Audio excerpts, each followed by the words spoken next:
Hi, fifth graders. So today we're going to be starting a new topic. It's topic 6, and it's all about dividing decimals.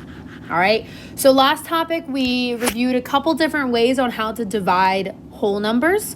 Today we're going to stick with the long division method, and we're going to talk about dividing decimals using long division. Now, I was trying to figure out how to teach you how to do dividing decimals with partial quotients, because I know a lot of you liked partial quotients, but I couldn't really find a method that worked properly for dividing decimals. So we're going to just stick with the long division method when we're talking about dividing decimals. So to begin, we're not even going to brush on long division just yet. We're just going to review exponents. Okay, so if you see right here, we have all of these powers of 10. Okay, we have 10 to the power of 0, 10 to the power of 1, and so on. So let's look at these. Do you remember what 10 to the power of 0 is? And remember, anything to the power of 0 is always 1. So 10 to the power of 1, which is like saying just 10, is 10. 10 to the power of 2, that exponent, remember, tells you how many zeros there are. It's 100. 10 to the power of 3 is 10,000 with 3 zeros. 10 to the power of 4. Oh, I'm sorry. I messed up. Okay. 10 to the power of 3 is 1,000. There are 3 zeros, so there are 3 is the exponent, so there are 3 zeros.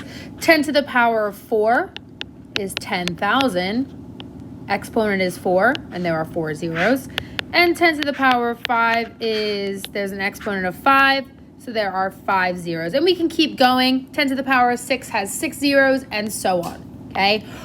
This works because we have the base of 10, and we can just add on the zeros based on however the exponent is, okay? So I reviewed this because what we're going to be talking about today is you're going to see this model right here, which you should recognize from past lessons, okay?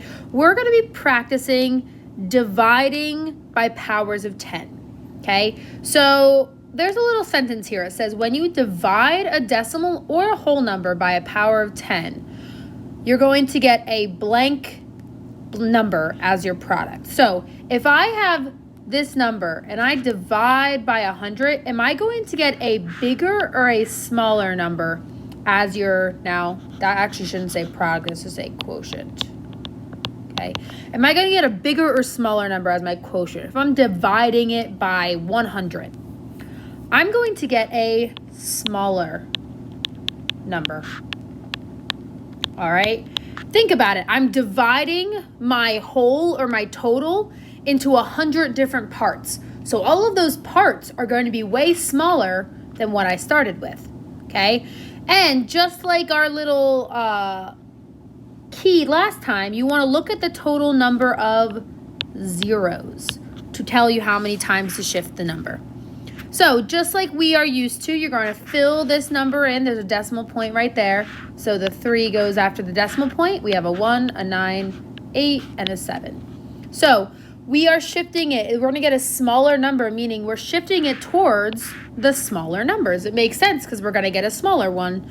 And we're going to shift it how many times? Look at what we're dividing by. We're going to shift it twice because there are 2 zeros, okay? So we're going to shift it once, and then we're going to shift it one more time.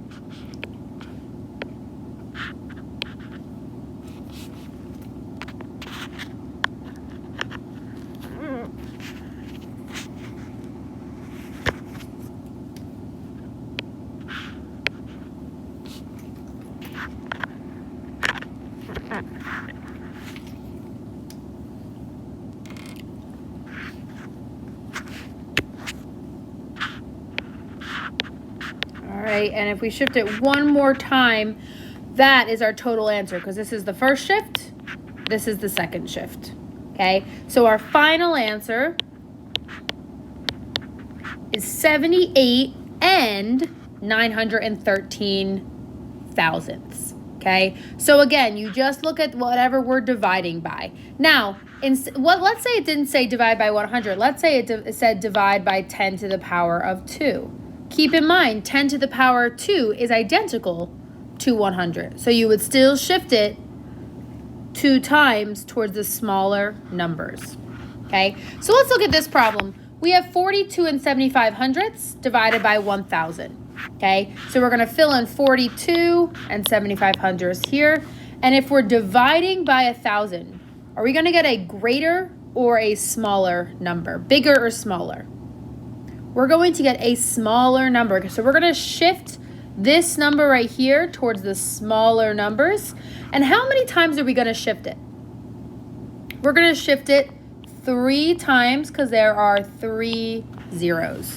So we're going to shift it towards the smaller numbers once. This is the first time. Shift it towards the smaller numbers again. And shift it towards the smaller numbers again. Okay. Now, any place that you see a blank, it's just going to be a 0. Okay. So our final answer is that. That's a pretty small decimal. It goes way into the decimal place values. We have the tenths, hundred thousandths, 10 thousandths, 100 thousandths. Okay, so it's 4,275 hundred thousandths. Okay, now that's our final answer. All right, and let's say we weren't dividing by 1,000. Let's say you were dividing by 10 to the power of, where is her? 10 to the power of 4. That would tell you that you're still going to get a smaller number, but you're going to shift it 4 times because the exponent is a 4.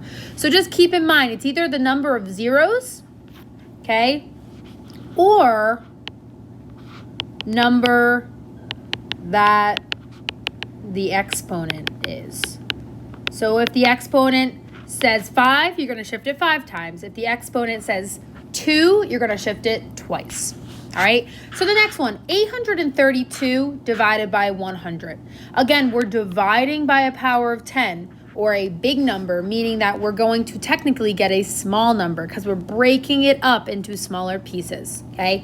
So put right now in your notes, put 832 where it should go. Now, I don't see any decimal in 832. Where does the decimal go in 832, even though we don't see it? The decimal goes at the very end of any whole number. So we would plug in 832 right here. And how many times towards the smaller number, shifting this way, how many times would we move 832 or shift it? We would shift it twice. This is the first time. This is the second time. So 832 divided by 100, we're getting a smaller number, and it's 8 and 32 hundredths, which makes sense because 8 and 32 hundredths is smaller than 832, which is what we started with. All right, so that's really all the lesson is. It should seem very familiar because you have done this type of process before, but instead of multiplying by either a decimal or a power of 10, now we're just dividing by a power of 10, but we're shifting towards the smaller numbers.